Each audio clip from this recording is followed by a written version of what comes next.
World News in 5. Right now. News and developments making headlines around the world in 5 minutes. World News in 5. Here on Radyo Pilipinas World Service.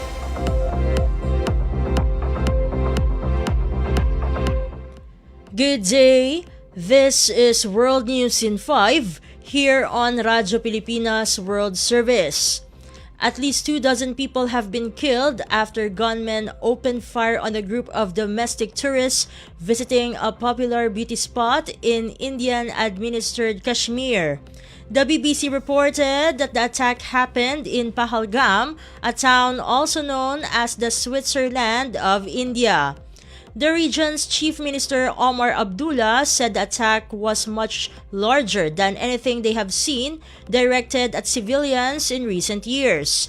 It is noted that US President Donald Trump, Russian President Vladimir Putin, and EU Chief Ursula von der Leyen were among world leaders who condemned the attacks.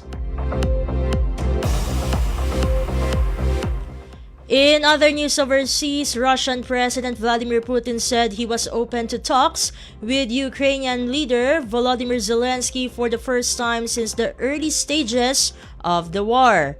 It was reported by the BBC that Putin stated Russia had always looked positively on any peace initiatives, hoping that Kiev will feel the same way. Kremlin spokesperson Dmitry Peskov noted Putin's comments indicated a willingness to engage in direct talks with Ukraine about not striking civilian targets.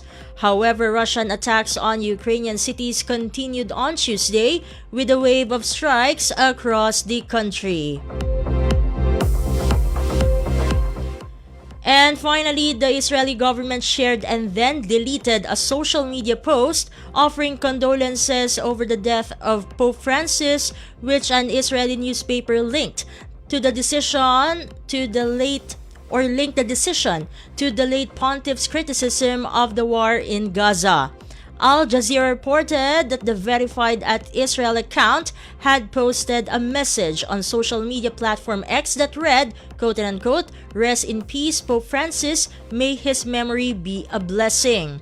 It is noted that the Jerusalem Post then quoted officials at the foreign ministry as saying that the Pope had made statements against Israel and that the social media posts had been published in error.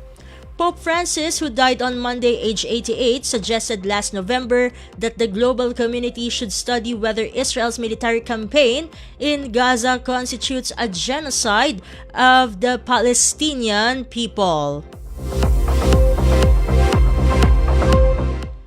And that concludes today's edition of World News in 5. For Radyo Pilipinas World Service, this has been Steph, Vicente. Good day and stay safe, everyone. World News in 5. Right now.